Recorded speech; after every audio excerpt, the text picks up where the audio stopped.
Conversation, and we're still waiting to connect with our guest in Oslo, Dr. Machelin El-Tahir. But before we get her on the panel, it will be nice to look at what this situation means for other countries. Because if you look at the evacuations that have been happening, you saw that British Special Forces, the American came in with Chinook helicopters. But when you look at, Sudan is the African continent, apart from Egyptians, other sub-Saharan African countries are having difficulties evacuating their own citizens from Sudan. But I guess we have Dr. El-Tahir on the line.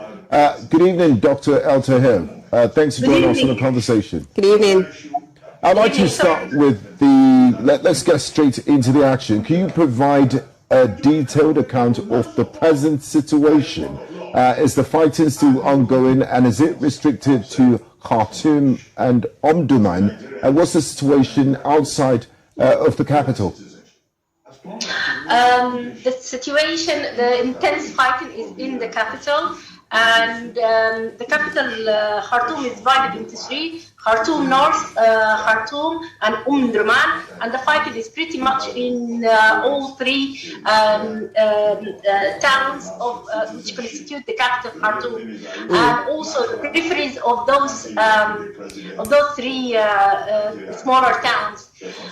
The situation in outside of the capital is particularly fierce fighting in Darfur and in Al-Ubaid, which is the capital of Kordofan. That is an area that's halfway between Khartoum and Darfur. That's also an area of severe fighting. The fighting does continue, and the two fighting parties have very little respect for the ceasefire agreements that they set up, and the situation, like I said, is still very, very, very, very serious for the millions of people in Khartoum.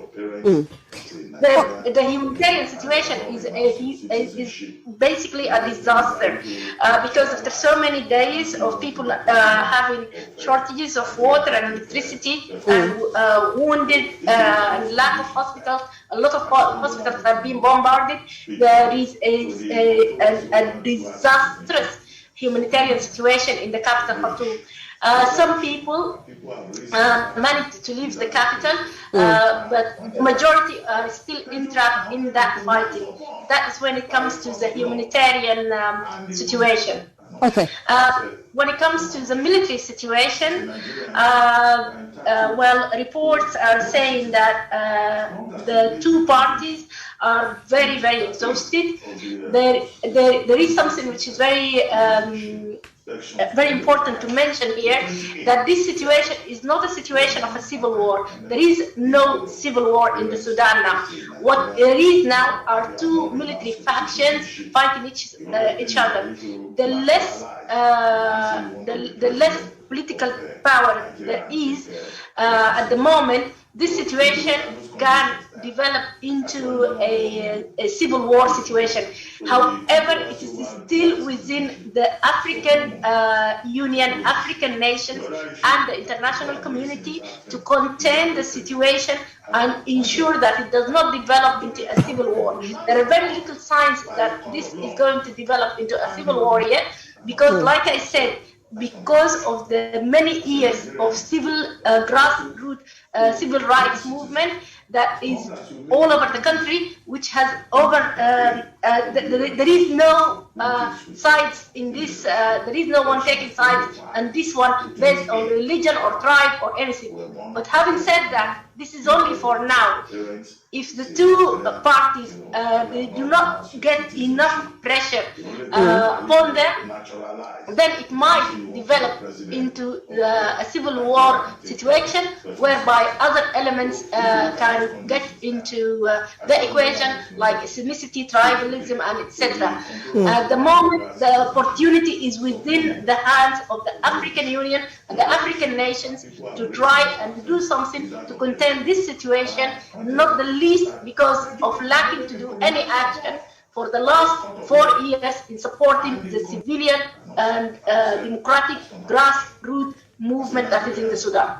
All right, now, Dr. El Tahir, while we are waiting for the African Union and we're calling on all parties for cessation of hostilities, can you tell us more about the evacuation process? Because you talked about how dire the humanitarian situation is in Sudan. We're hearing that some foreign nationals have evacuated their people. So tell us more about this process of evacuation. And has there been any joint assistance or effort from international parties and also indigenous people? What's the process so far? Well, unfortunately, no, fortunately, not unfortunately, sorry. Fortunately, some foreigners have been evacuated, not all of them. I believe mostly Western diplomats and Gulf Arab diplomats and Egyptians have been evacuated. I don't know very much about how much African diplomats have been evacuated, but at the moment it is mostly primarily the diplomats and workers in international organizations and international NGOs who are being evacuated, mostly predominantly foreigners. And when it comes to the people of the Sudan, some of them who have dual citizenship, but at the same time they hold positions in international organizations and so on, they have been evacuated, but mostly citizens of dual citizenships are still stranded in the country.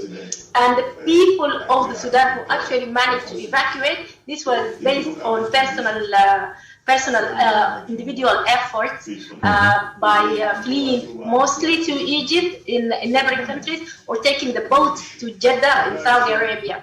So these are the two countries where people mostly fled to, mainly because Sudanese citizens do not need visas for these two countries. When it comes to fleeing to Ethiopia, there are two hindrances here. The first hindrance is the visa question, because Sudanese nationals do not hold, they require a visa to go to Ethiopia. But additionally, the road to Ethiopia, there is the civil war in Ethiopia, so there are already refugees from Ethiopia in eastern Sudan. So that road via the town of Gadarif and Galabat, that road is quite dangerous, and in addition, the visa problem. So people who manage to escape, they manage to escape to Saudi Arabia through the Red Sea from Port Sudan. So they take the road up until Port Sudan, and then the boat from Port Sudan to Jeddah, which I believe is only 2.5 hours. And then alternatively, they go through the north of Sudan and to Upper Egypt, to the Aswan area, and from there they either take, once you are in Aswan, you're already in Egyptian territory, and then they take planes or trains to the capital Cairo and Alexandria, where a strong Sudanese hold in these two cities, Alexandria and Cairo. Now, Dr. El Tahir, it's a very emotional moment for many Sudanese, seeing this Western diplomats and people leave the country. Some feel abandoned and angry. I'm going to read a quote from a Sudanese journalist that is based in Khartoum. And she said, to the Western negotiators, you put us in this mess, and now you're swooping in to take your kinfolk, the ones that matter, and leaving us behind to these two modern psychopaths. That's Burhan and Hemeti. End of quote. What do you make of this statement, and do you share the same type of sentiments? Do you think Sudan has been abandoned by its Western partners? Sudan has always been abandoned by Western partners. It's not because they took away their diplomats. As a matter of fact, I don't want any harm to diplomats. No, we are a civil society. We are a society that we believe in law and order, and we believe that an immunity actually does mean an immunity. A diplomat should not be killed in the Sudan. This is not my grievance with Western for leaving now. That's normal and natural that they should leave now, and they should use their immunity.